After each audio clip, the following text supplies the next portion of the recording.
Oh my god. Cultic is like I'm trying to figure out a way to describe it. See, let me look at my notes. Let's see. This man's taking notes. That's Cultic is a good. game. Yeah, Cultic is the game I whipped out my notepad for. Resident Evil meets Half-Life 2 and Bone Tomahawk. I don't know if you guys have seen Well, Bone you mean Tomahawk. Ravenholm? Yeah, sure. It's kind of. It's not. It's like I'm trying to think of the like. Damn, I can't believe I just got sure. Yeah, sure. I mean, Well, actually, it isn't like Ravenholm, but it kind of is, I guess.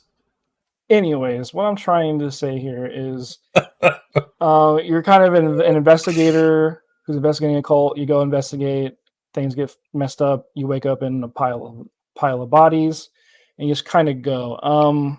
But what makes Cultic so freaking good is it's well thought out on a game design level, mechanic level, and an art level. It all works together in a really amazing way. What I mean by this is it's like the typical kind of like horror thing where it's like guy goes to solve situation. Hey, it's kind of creepy. Oh, there's a demon. Like it slowly evolves into that kind of like horror trope, right? You start out with an axe, you're chopping dudes up, and then eventually you're going and you're like, oh, they're killing people, and then the game just turns into this slaughter fest, right? You're just going crazy on these dudes, and it's just so fun.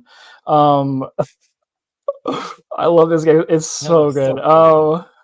Yeah, so like the rule of cool is kind of like how this game like runs. It's like, The hey, like rule of cool. the rule of cool is like, wouldn't it be great if you could like drop dynamite on a guy and like shoot it and blow it up? He's like, yeah, that'd be cool. Okay, well here's a camp of dudes who just murdered something. Like, let's just blow them up. But what is so great about it is the level design encourages you to like be really adventurous and like poke your head around, look at things. A really like old school first person shooter design, like a Half-Life 2 kind of like. There's so many nooks and crannies and approaches that you can do here. And what I love about it is it's really uh, dedicated to its minutia. It's like, okay, so to light dynamite, you have to pull it out and then click the right. You can click the right mouse So button, like light the and lighter. yeah, then you light the lighter, and then you light the dynamite, and then you have to throw it, or you could just drop it and shoot it. So there's that, and then there's also like I'm trying to think of what other things. There's you can get you can like make what are they called, the fire cocktails, Molotov cocktails. So it's the same process, and but it's like what's really cool is you can also have a lighter. You can have the lighter in your hand, and you're in like a dark cave, and you have a gun right here, and you shoot. And when you have to reload, the light goes out, and he reloads his gun. So if you're in a dark cave, it's like, fuck, like I can't see anything. But it has all of this like really like action packed, crazy stuff. But what it did to me is it made me not scared, but just like on the edge of my seat, because the game does things that you just don't really expect. Like there's one time where I'm like on a boat trying to find a key to open up a door. I go down to the bottom of the boat. It's just me killing normal cult dudes, whatever, cool. I go down to the bottom. There's a guy hanging from the rafters. There's a key hanging down. I jump and I grab the key. I'm like, okay, it's time to like leave. And I turn around. Oh, that's the wrong door. I come back, and there's just a barrel floating in the middle of the room. I'm like, oh, that's a funny bug. That's cool. No, it's not a bug.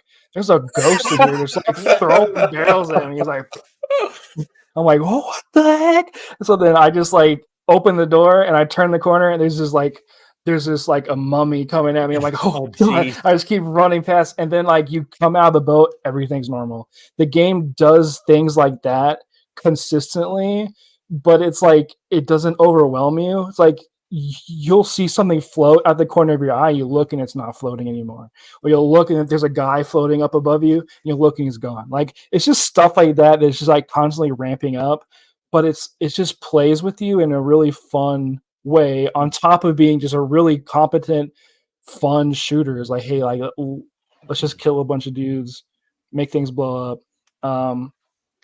Yeah, it's really, it has amazing set pieces and just build up. I really love it. Like it's so great. Like I think the way the dev described it is like it's a classic shooter with all of the advantages of like a modern engine. Oh, wow. So yeah, so like you can like jump off of high areas and like roll.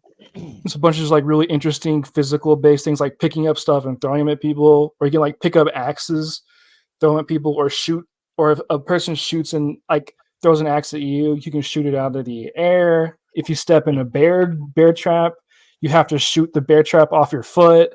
Like it's just some really just fun gameplay chunks within every interaction. It's just, and the way you can approach things from any way you want to, like, oh, I'm gonna be stealthy and like shoot these dudes in the head, or oh, I'm gonna throw dynamite everywhere because I want to, or I'm gonna use this shotgun that I upgraded, because you pick up weapon upgrades throughout. You drop it at a bench, you can upgrade it. There's a shotgun upgrade that'll like make your guy fly backwards.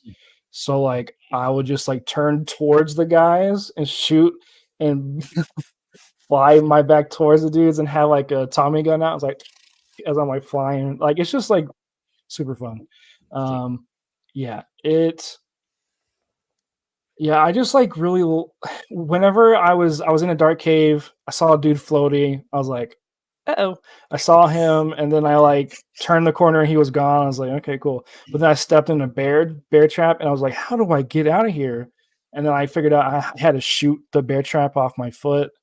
That's kind of where I like fell in love with it. I was like, oh, like this game is just really, it's really different. Yeah, it just really cool. Yeah, it's just chapter 1. He has more chapters coming out. I think chapter 2 is next year in like March. Okay.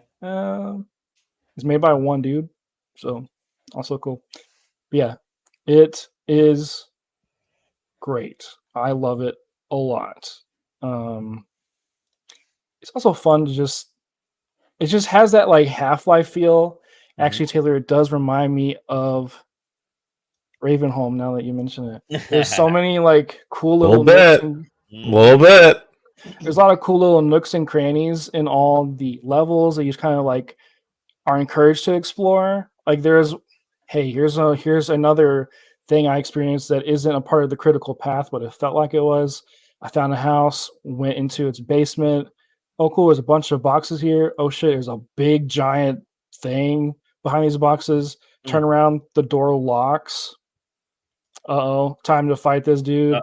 Cool. How do I get out? Let me throw dynamite at the door.